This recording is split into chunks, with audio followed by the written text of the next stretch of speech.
Hi, everybody. Tim Hughes here. I'm the CEO and co-founder of DLA Ignite. With me today, I'm really excited to have Nicole Alexander. And we're going to be talking about her book. It can't be more timely than, what a time to have a book out. Just to read it out, it's Ethical AI in Marketing, Aligning Growth, Responsibility and Customer Trust from Kogan Page. Nicole, thank you so much for coming on and spending the time with me today. Really appreciate it. Where can people find you? First of all, Tim, thank you for the invitation. I'm so excited to be here with you. People can find me on LinkedIn under Nicole Alexander. They can find my book. It's published it's available wherever you prefer to buy your book. The audio will be coming out in August of Ooh, exciting. 2026. But right now it is available Barnes & Noble, Indigo Books, Walston's, etc., as well as Amazon. So Excellent. Let's get in and first question, what inspired you to write Ethical AI in Marketing and why now? So, for me, it was a bit of a no-brainer. Thankfully, it was a no-brainer for my publisher as well. So I spent the last 25 years in marketing, sort of full stack marketing, from early digital up to branding, market research, quant qual, and most recently, I was at Meta as global head of business and product marketing for 3 years. And simultaneously, I also teach as a professor of marketing and technology, previously for NYU for about a decade. And currently I'm at Columbia University. So the nice part of that is I get to see both the practitioner side as well as the academic and more research heavy side. And one of the things that's always been an interest to me, both in work and in research, is the implications of technology on organizations as well as the halo effect onto society. So I looked early on, my research was on data, analytics, social media, up until recently with the advent of advanced analytical systems and AI. So one of the things as a practitioner I saw was that many times, no matter what technology is coming to the forefront across history, especially with AI, we're seeing this much more prevalently, is there's this fast adoption of we must adopt it. We have to use it. We have to be knowledgeable, and it will be efficient and effective, right? That's the conception. And many times it is not. It is not efficient. It's not effective. It doesn't save you money. It doesn't save you time. It may in the long run, but there are, short-term investments that have to be made. And I saw a lot of my colleagues implementing AI and not really understanding the systems they were implementing and all of the harms and the cascade effects that ended up being shouldered by employees and by customers, and obviously extrapolating that onto society as a whole. So I really wanted to develop a manual to a certain extent of something that I wish I myself had early on, as well as something that my colleagues could use to understand, number one, just talk about what responsible AI is. And to me, that's having a baseline in ethical AI, right? Because responsible AI is your go-to-market. Yep. Ethical AI are the values that your organization, your business unit, you live by. So having a manual to really talk about what are the different systems that are available, what are the outcomes you're looking to achieve, and understanding how to go about implementing AI, if AI is the right solution, in an ethical and responsible manner. So I saw the need. Thankfully, a lot of marketers agreed with that need. And I've had a lot of good pickup, particularly in helping with folks with frameworks on what can they bring into their organization tomorrow that really helps them to understand if they should be using AI or AI for different use cases. We'll come on to your framework in a bit. Question, if you were to summarize your book in one sentence for marketers, what would it be? Oh. If I were to summarize it in one sentence, I would say it would be how to understand your customers better utilizing technology. And I say that purposely because I'd rather talk about technology as a whole than just AI, because many times people don't understand the systems that AI sits behind. Yeah. And I'd rather it be a technology question than an AI question to eliminate some of that bias and leaning into AI. So I would definitely say it would be marketers being able to utilize better customer insights, conversations through the opportunity of technology. In your experience, what are the biggest ethical challenges marketers face when implementing AI today? There are many. I think first and foremost, the biggest ethical challenge is understanding what your ethics are. Yeah. And many times, there's not a one size fits all, especially for enterprises that are operating globally, right? So you're operating in multiple regions Yeah. with different norms, Mm. different cultural histories. Singapore will be different to New York, to Exactly. France. A Western mentality of ethics is different than an Eastern mentality of ethics, right? And there's never usually just one. It's usually looking at different ethic philosophies and putting them together and really understanding when to lean in and when to not. So I would think that it's understanding ethics in general and having a stance as an organization on what you allow, what you disallow, and where that line is drawn, and making sure that you're not toggling. So that would be the first biggest thing. Secondly, it's then translating those ethical principles into your responsible AI strategy, which is your go to market. How do we operationalize our ethics into marketing, into product, into finance, etc.? So how can companies balance growth objectives with the need to be ethical and responsible in their AI-driven marketing?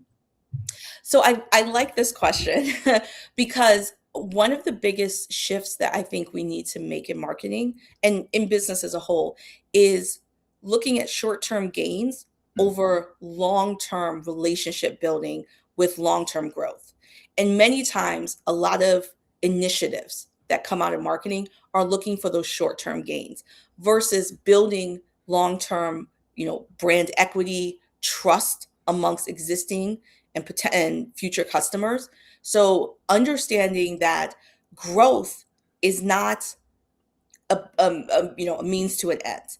So many times you're optimizing for short-term metrics, right? So things like cost per acquisition, but having a short-term, really low cost per acquisition, and then that hindering your overall customer lifetime value in the long term is an oxymoron, right? So you want to really think about how are you going to adhere to shareholder value in the short term, but how are you going to really build trust over the long term?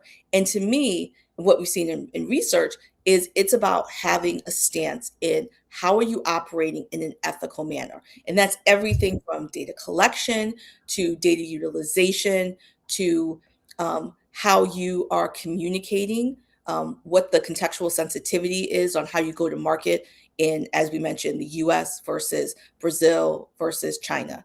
So really having a concrete understanding amongst not just your CMO, but amongst all of the executive leadership team on where you stand, what the principles are, and how that actually translates into how you operationalize. So let's talk about your framework. So you outline the PACT PACT framework in your book. Can you explain what it is and how marketers can apply it? Absolutely. So one of the things I wanted to do is to move from just a philosophical Yep. perspective of ethics to, okay, well, what am I going to do tomorrow to change the way that marketing teams operate? So normally, having a framework, or many companies call it guardrails, right? Having something that you can solidify and use within your team, but that can also be used in product, in engineering, in a trust and safety team, depending on how your organization is utilized. I did research and built off of Luciano's previous framework that was a little bit more philosophical and implemented a PACT framework. So PACT stands for personalization, accountability, contextual sensitivity, and trust. Trust is an interesting component because it's a standalone part of the framework, but it's also the output of getting the P, the A, and the C correct, right? So for long-term growth. So personalization asks questions around, are you personalizing because you as a company and a marketer feels the need to personalize because you have the ability to, or is it actually adding a net higher value for the end customer? Sometimes the answer is personalization is a benefit to both the company as well as the customer. Sometimes, though, and this has a bit to do with transparency, personalization has a creepy factor. Sometimes when you see something personalized, you're like, you shouldn't know this about me, right? And that's that disconnect where trust starts to break down. Accountability, I love accountability because it's more than just who do we blame when something goes wrong, right? Yeah. So it's really thinking about who is the individual that owns this particular element, whether it's a campaign, whether it's a model development, whatever the case may be. And more importantly, who has the ability to stop something if it's not going right, or if something's already out the door and you see that the outcomes or the impact aren't the use cases that you expected, then they have the ability to immediately put a stop on it, whether it's stopping the media buy or the campaign from running or the product from being sold to net new customers, right? Who has the accountability to roll things back? Contextual sensitivity is important, specifically because most of the organizations that I've worked with, they operate in a multicultural, right, multi-regional day-to-day. So most companies aren't just operating in the EU or in the US or in Asia, right? They're operating against a myriad of different societal norms. So having contextual sensitivity really looks at, just because something works within a system in a particular context doesn't mean that it's going to have the same impact when that system is released in different countries or different societal elements. So understanding how to contextualize across different norms is extremely important, especially with AI. And then finally, trust. So every marketer is trying to understand how to build long-term trust with their customers, or any marketer worth their salt. So the goal here is to really understand what are the components that build trust, because it does take a while. Trust isn't something that happens overnight with your customers, but it can be quickly lost. Yeah. So it's really about understanding, if you're getting personalization, accountability, contextual sensitivity correct, then there's a positive halo effect, obviously, that comes onto trust. But trust in and of itself also offers components of, are you consistent? Are you doing what you say, right? Or do you have leadership that says one thing and then your product, your marketing efforts reflect something completely different? So it's a bit of a checklist that offers individuals or marketers specifically a framework to work with when they're looking at vendors, looking at procurement of different solutions. But the goal really is to bring in more early. So when everyone gets together in Q1, right, the top of the year, all the leadership gets together, you go through your strategy. My goal is to really have these conversations be in those strategy meetings, because it should be your foundation before you get into so now we're going to do X, Y, and Z. Yeah, we're finding more and more when we have conversations with organizations, we say something like, do you have your ideal customer persona? Do you know it? They go, yes. They say, can you send it to us? They say, no, it's in our heads.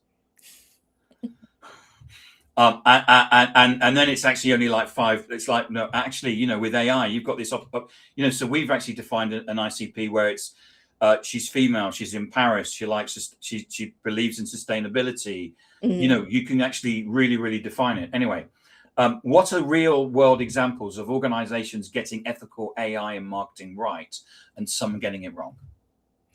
Oh, well, I can say I think we've seen many a headline of the folks that have gotten it wrong. I think what we see less and less is when folks are getting it right, because those usually aren't the stories necessarily that hit the media or that call our attention.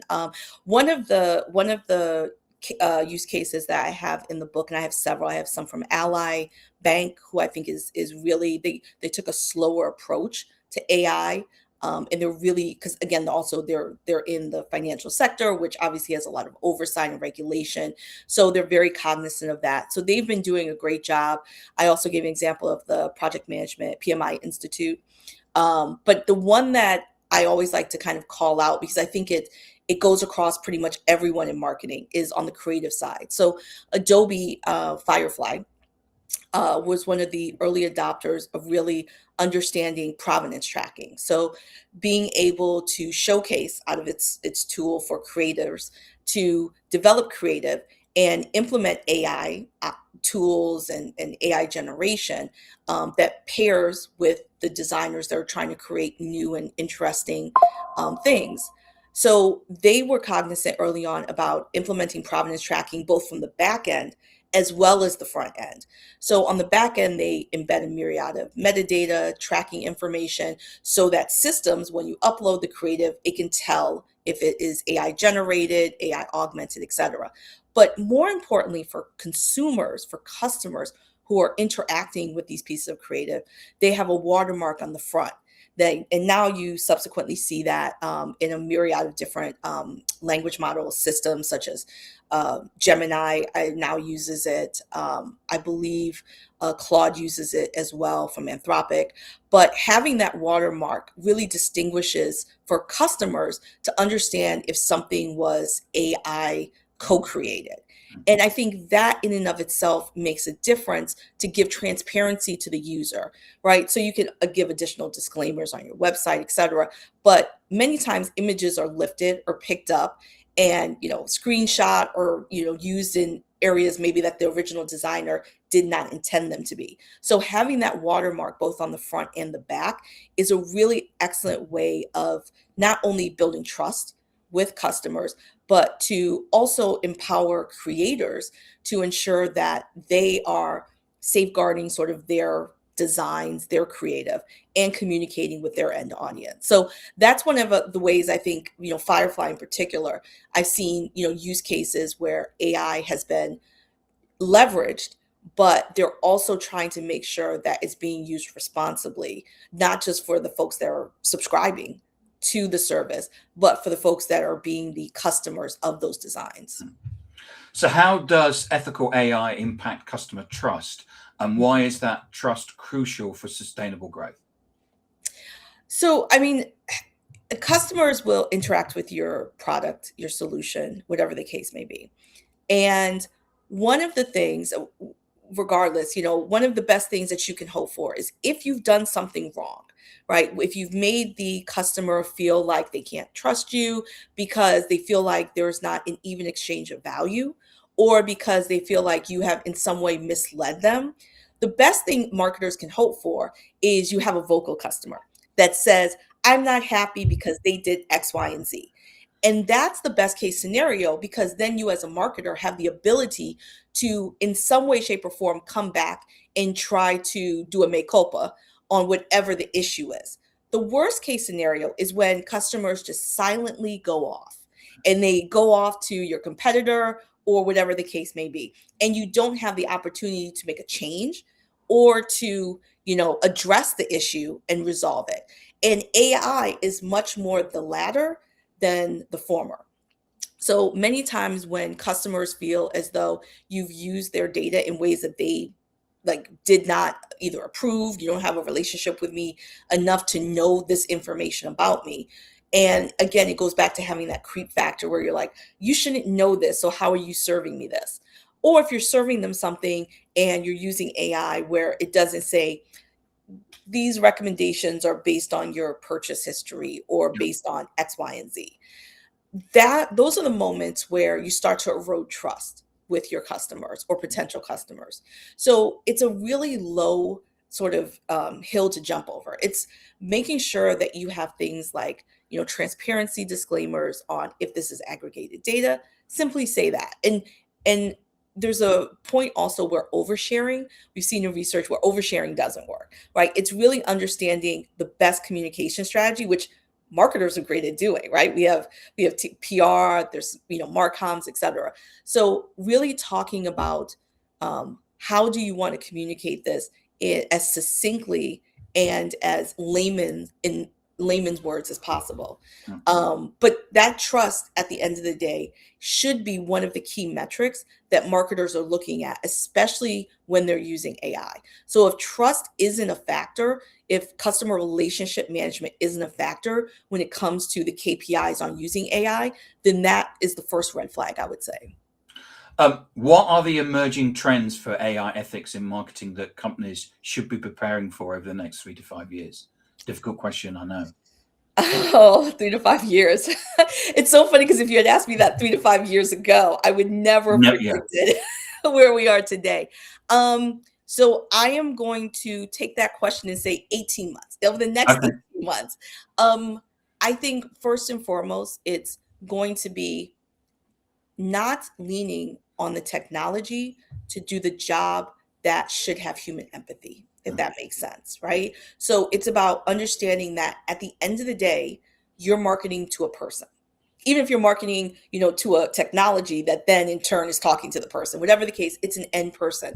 So it's really about making sure that you're still developing brand stories, human connection, empathetic, constraints as a part of how you're leveraging the technology, possibly to do some of that optimization. Um, I think also, especially as we move into more and more of the world of agentic, a lot of folks are having a fun time experimenting with agents. I think there's a viable opportunity there, particularly to lower overall operational costs in the long term, and possibly even enhance customer satisfaction. The concern there is going to be more around security, and privacy and access to IP, especially as we see that agents are not readily available to be trusted, in an open environment within an organization's infrastructure. So they really still need to be housed separately in sandboxes with a minimal amount of access. So I think cybersecurity, data privacy is going to be a massive hurdle as we move forward. And then regulation. I think a lot of marketers are used to regulation, but I don't think that marketers are ready for the level of net new regulation and the baseline that they should be at. So we have the EU AI Act, obviously, that is now actually being implemented here in the US. We have sparse regulation. It's more based on states. Yep. California, New York are in the lead from a state perspective, but we see deregulation at the federal level. Hmm. So I think as marketers again continue to operate globally, it's going to be a much more pressing issue to understand what their baseline for regulation adherence should be. Just because you're operating in the US doesn't mean that you're operating at the bare bones level. Or do you say, because we're operating globally, we will, no matter who we're talking to, we will always adhere to the gold standard as of today, which is, in my opinion, the EUAI Act. So that's going to be also, I think, a big hurdle moving forward, to really lean into potential overregulation and governance instead of leaning into more ease and flexibility of it being a wild, wild west. Nicole Alexander, thank you so much for coming on and talking about your book, Ethical AI in Marketing, Aligning Growth, Responsibility, and Customer Trust. If I wanted to buy a copy, where can I get one from? Wherever you like to buy books. I am a big fan of independent bookstores, so Yeah, I would so am I. recommend going to bookshop.org. But if you are on Amazon or Barnes and Noble or indigo.com, you can also find it there. And where can we find information about you, Nicole? Reach out to me on LinkedIn. I particularly love hearing feedback and use cases. Absolutely adore hearing how folks are using AI in the workplace. So yes, LinkedIn / Nicole Alexander. Excellent. Thank you so much for coming on and sharing your insight and talking about your new book. Thank you so much for having me, Tim. I appreciate it.